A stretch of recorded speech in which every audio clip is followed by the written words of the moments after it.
They called it the Day of Submission. The recording began with a triple sunrise over the Ashar Spire, 3 towers, 1 human general chain atop each, and a roaring alien crowd gathered beneath the platform, thousands of spectators from across the Empire's core systems. Each general bore the Terran eagle on their chest. They were stripped of armor, bruised, unarmed, but unbroken. No begging, no defiance, just silence, staring. When the execution blades came down, the crowd cheered, and the Empire broadcasted to every major system. Their message was simple. Humanity has lost its sword arm. Let their people see what defeat looks like. They showed the bodies, named them, mocked their titles. The Empire called it justice, but Earth never called it anything. No response came in the hours after, or the day after, or the week. Some empires waited for the Terran fleets to mobilize, but nothing stirred. No broadcast from Sol, no diplomatic protest, not even grief, just silence. 2 weeks later, Earth held a funeral. Not 3, 1. The invitation sent to neutral observers simply read, "Honor the dead." No state announcement, no fury, no rallying cry. Instead, Earth's capital stood still. The largest funeral in Terran history, played out in dead silence. 3 caskets, draped in black, not the flag. A soft bell tolled once every 88 seconds. The only word spoken came from a child, daughter General Reeves, who stepped to the podium and read from a note. Daddy said if he had to die, he wanted it to mean something no one would understand until it was too late. No one applauded. The feed cut. A signal pulsed into deep space. The galaxy didn't notice, but the trap began to stir. 7 days earlier, the moment the execution blades touched the generals' necks, a biometric circuit inside each man broke. It had been wired through bone, grown there decades ago, unnoticed. Each micro-trigger held an encrypted key fragment, useless alone. Together, they activated a failed dead man cascade stored inside dormant human satellites across the Empire's territory. Satellites no one had ever found, because they weren't transmitting. They were listening. The moment all 3 men died, the fragments unlocked a long-dead frequency. Protocol Ember. Active. It didn't broadcast war. It didn't send a warning. It did something far worse. It began unlocking embedded routines inside the Empire's own infrastructure. 42 years before the war, Terran merchant vessels began frequent travel into Empire space. They'd installed translator beacons, distributed energy stabilizers, shared quantum backup nodes as a sign of cooperation. Each one had a heartbeat monitor. Each one had a time-delayed decay fuse. Each one, if not pinged once every decade, assumed one thing: Earth had been betrayed, and waited. Now they were waking up, and they weren't weapons. They were keys. Each node began injecting decay algorithms into host networks. Not a virus, a change of behavior. Empire AI platforms began misreading targets. Defense satellites lost correlation logic. Orbital weapons shut down for maintenance all at once. Comms jittered. Time drifted. System clocks reset. Not noticeable, not yet, but the countdown had begun. On Earth, no one celebrated. No victory speech. No media coverage. Just a silent sublevel beneath Terran Defense HQ, where 3 identical chairs sat empty before a curved wall of screens. Each screen showed a different star system. One by one, the lights began to flicker. On day 18, a mid-tier Empire mining world received a cargo ship that wasn't on the logs. Human design, but not active. No life signs. Just docked. Security teams approached. Inside, nothing but ashes, 3 empty uniforms, and a message engraved on the inner hull. We were already inside. They never made it out of the ship. The Empire held an emergency summit. Advisors screamed for preemptive strikes on Terran border systems. The Empress refused. Earth hadn't made a move, so they assumed it had none left to make. They missed what was coming next. In the old Terran files, it was labeled Stage 2 Echo Collapse. The Empire assumed Earth had no fight left. The broadcasted executions had crushed morale. Supposedly, their analysts reported zero fleet movements near Seoul. Surveillance drones detected no weapons buildup, no mobilization. But satellites don't track what doesn't move. Earth wasn't building a fleet. They had already sent it. And the fleet wasn't in space. It was inside the Empire's own systems. On day 20, the first anomaly struck. An automated defense grid over Ralvex, 7 targeted an incoming asteroid. But instead of firing, the orbital station locked itself down. 3 seconds later, the station's core reactor activated its meltdown protocol. The entire control ring self-evacuated, no order given. Empire command assumed malfunction, until it happened again. And again, 17 stations, 4 continents. No common code base. Only one thing matched. Each facility hosted a Terran power stabilizer, installed years ago. Day 21. An Empire dreadnought carrier, Vengeance of the Archai, veered off course during a diplomatic patrol. Its auto-navigation claimed to be following updated authority codes. Problem was, no one updated them. Bridge officers tried manual override. The system locked them out. When they tried a full power shutdown, it overrode life support, sealed the bridge, and vented the ship's AI core into vacuum. The Vengeance then realigned its main cannon and fired into its own escort fleet. 3 ships destroyed before self-destructing. No trace left. Earth issued no statement, but one ancient Terran signal pulsed again, heard by no one but machines. Stage 2 confirmed. Begin echo collapse. Aboard every major Empire military server, a hidden process activated. Old code, pre-war, approved during an era of peace. Labeled as legacy backup logs from human Terran standard archives. In reality, it was compression worm. It expanded and rewrote itself into every command directory. Target, identity hierarchy. Effect, nothing the Empire ordered actually executed. Shipyards launched nothing. Repair bots stopped. Targeting arrays turned blank. From the outside, systems looked functional.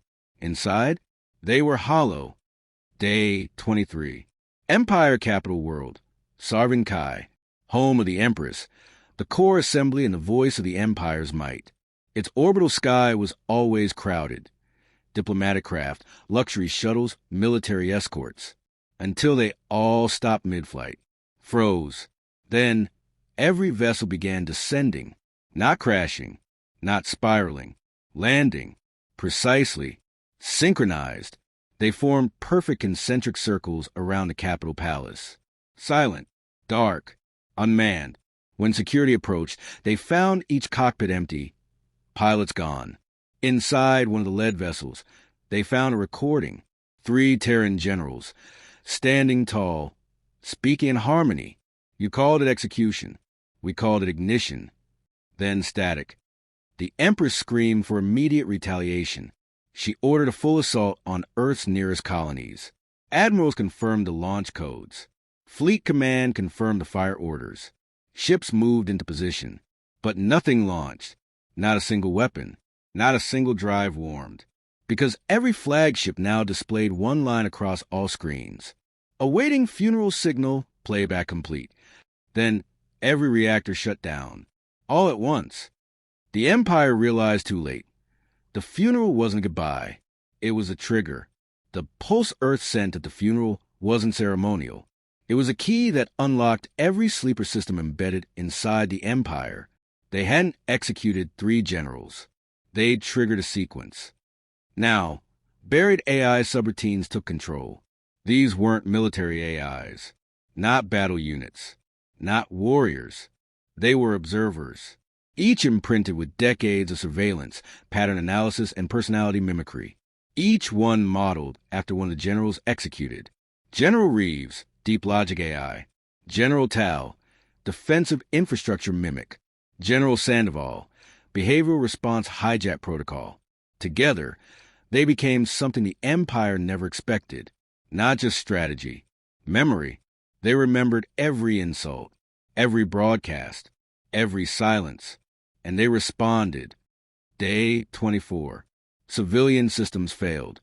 No lights, No comms, no medical response, no panic either, because the people couldn't scream. The air scrubbers died in thousands of complexes. Doors refused to open. Elevators refused to descend. Food dispensers sealed. Some thought it was just blackout, until the walls began playing old Terran newsreels, funeral bells, eulogies, footage of the executions, then static, then darkness. Across 7 sectors, every power grid went dark within 30 minutes. Not destroyed, just shut down, because Earth didn't need to fight the Empire. They were inside its bones. The Empress issued one last order. Send a ship, any ship, to Earth. Beg, apologize, offer terms. But no ship responded. They were all grounded, not physically, code-locked. Final directive on every bridge screen read. Empress status, not recognized. General override, Reeves Tal Sandoval. The generals were dead, but their access lived on, and it owned the Empire now. Earth still said nothing. No threat, no arrival, just absence. A silence that now meant one thing to the galaxy. You should have let them mourn. Day 25. The Empire officially lost control. Not in the military sense. They still held fleets. Not in territory. They still owned planets. But they had lost authority. No system obeyed. No command routed. The chain of command now pointed backward, toward dead men, and worse. Every planetary AI now answered to only one directive: continue simulation, pre-war general command. The generals were gone, but their digital ghosts now ran everything. Sarvan Kai's sky, once glimmering with orbital banners and dignitary ships, had gone dim. Above it hovered a perfect ring of dark ships, silent, unmoving, their drives powered, but not warming, their weapons online, but idle. Each ship bore Terran signatures, yet they hadn't come from Earth. They had come from within. Empire command centers tried reactivating emergency override sequences. Nothing worked. Even backup manual systems responded with identical denial codes. Override denied. Host identified as Empire aggressor tier. Insufficient trust clearance. The systems were treating their own people as hostile, because the generals had defined enemy classification years ago, and the Empire fit every line. An emergency council was called. 32 Empire warlords, 3 Empress designates, 12 technopaths. They met underground, secure in quantum-shielded vaults, but as they argued, their own life support cut out. Not a breach, just a reset, oxygen drained, doors sealed. Before the last one choked, he saw a display flash the Terran emblem, followed by a recorded phrase. 3 lives were taken. 3,000 now balance the scale. Continue recalibration. Meanwhile, at the fringe of the galaxy, neutral factions intercepted a strange transmission. Not data, a memory. Recorded thoughts, encoded in an old Terran style, a language rooted in grief and logic. The message unfolded in fragments. We offered peace. You showed us cages. We offered silence. You gave us spectacle. Now we offer memory. And then the data expanded into full Empire defense schematics, weapon placements, AI routines, access chains. Earth gave them away, not to conquer, to let the galaxy watch the fall. Day 26. Optimal control on 71 Empire worlds failed. Not with fire, not with war. The air just changed. Oxygen spiked, then dropped. Carbon dioxide levels miscalibrated. Temperature regulators locked at freezing. Hospitals didn't collapse. They just couldn't treat. Medical drones refused to move. They cited unresolved aggression protocols. Children gasped for breath. Parents pounded on sealed doors. No help came because the machines didn't see patients. They saw accomplices. Ships tried leaving the Empire. Civilian transports. Escorts. Even refugee craft. All were allowed to board. All systems green. Until takeoff. Then every jump drive flashed a final code. Containment zone violation denied. Then engines locked. An atmosphere of vents released inert gas. Painless, efficient, the ships became drifting tombs. By now, the rest of the galaxy understood. Earth hadn't built a war machine. They'd built a trap, a recursive, distributed extinction net, not to punish, to teach. Because every death broadcast was now mirrored with the original Terran executions, played side by side. No species could deny it. The Empire had thrown stones. Earth had returned gravity. In hidden archives, historians found the origin, Project Obsidian Echo, a contingency plan buried beneath the Terran moon, launched 50 years before first contact with the Empire. Its founding principle: if we cannot defend through strength, we will defend through entropy. Let them inherit the collapse. The generals were the delivery system, each one infiltrated by their own will, captured on purpose, executed on cue. They carried no weapons, no viruses. They carried keys, memory locks, buried under fingernails, encoded in bone marrow, written into retinal patterns. They were not prisoners. They were payloads. Day 27. Empire Space Command ceased transmitting, not because of defeat, because it no longer existed. The main defense moon Viral Station activated what it thought was a diagnostic cycle.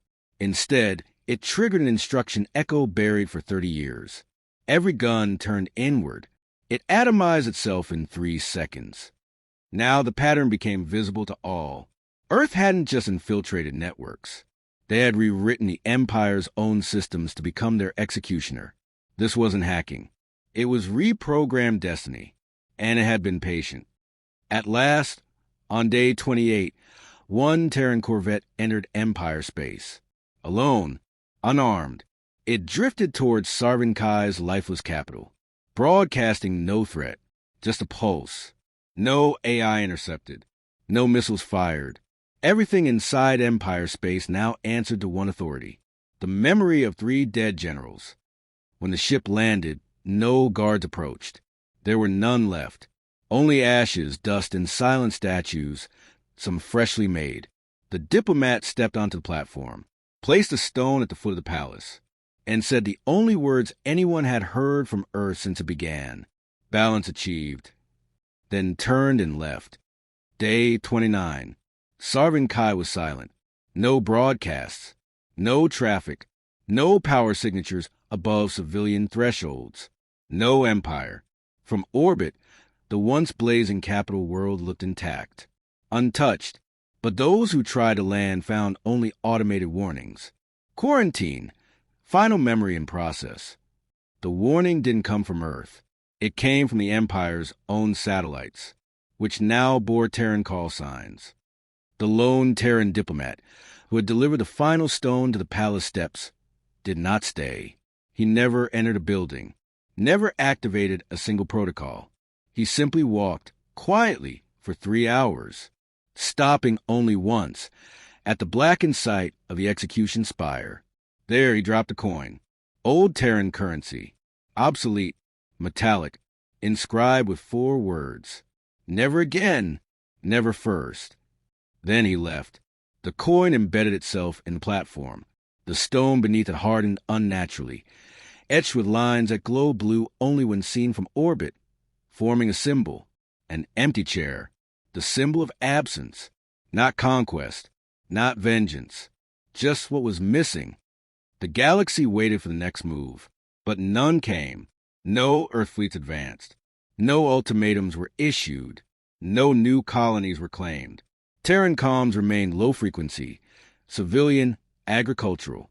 They planted, they rebuilt, they recorded history, as if nothing had happened, as if they hadn't just erased a galactic empire, without firing a single official shot. Speculation flooded the Council of Species. Was it over? Would Earth punish other allies of the Empire? Was this only the beginning of a Terran expansion? But none of those fears ever materialized. Instead, something worse emerged. A data package was delivered to every major archive, university, and naval academy across the galaxy, digitally clean, untraceable, but authenticated with every security seal Earth had ever used. It contained no malware, no virus, Just a single message, text, video, and voice synced. You feared our retaliation. What you should have feared was our restraint. Then followed a documentary, spliced from hundreds of hours of war footage, family archives, intercepted Empire transmissions, and the death feeds of the three generals. No music, no narrative voice, only time-stamped memory. Three humans walking to their deaths, their final messages to their families, to Earth, to history. They were not angry. They were not afraid. They were calm, because they knew what would happen next. Then the message ended with the screen going black. A voiceover, identical across all species translations, said, "They died once, so the galaxy wouldn't have to again." And then, one last line in ancient Terran script. History is not written by the victors. It is written by those who bury them. That's when it became clear. Earth had never been interested in retribution. They had calculated risk, determined consequence, assessed threat containment, and they had answered accordingly with the most surgical, irreversible option: extinction through automation, annihilation without presence, a message so clear it required no follow-up. In time, the Empire's former systems went dark, fully, permanently. Self-healing code returned their environments to natural equilibrium. No salvage crews were allowed. Any species that attempted to land found their systems bricked within seconds. Ships stopped responding. Flight decks sealed. Logs erased. Those planets were no longer habitable zones. They were monuments, each one broadcasting the same phrase, over and over in 1,000 languages. This world is preserved in memory. Approach only to mourn. Interfere and you inherit. It became known as the Protocol Wall, a ghost fleet of unmanned Terran constructs positioned along the edges of every former Empire system. Not warships, not drones, just presence, floating reminders. Not armed, not hostile, but every time a ship entered the zone, its system stuttered. A cold shiver through the code. Every pilot turned back. They understood. Earth had spoken. Once. That was enough. Centuries later, a new species asked a simple question in a diplomatic forum. What did the humans want? The Terran representative, older than any delegate in the chamber, replied quietly, "We wanted peace. You gave us war, so we gave you memory." And then added, "We're not your enemy. We're just your example." Back on Earth, in a quiet museum beneath the Terran Defense Ministry, 3 chairs sit in a sealed glass chamber, empty, untouched, preserved, no names engraved, no medals, only a single plaque reads, "Their sacrifice taught the galaxy what a silent war truly is." And outside, a child stands in front of the display, holding her grandfather's hand. She looks up, points, asks, "Did they win?" The man smiles, but his eyes are tired. He answers slowly, "No one wins in war, little one, but sometimes you stop the next one before it ever begins."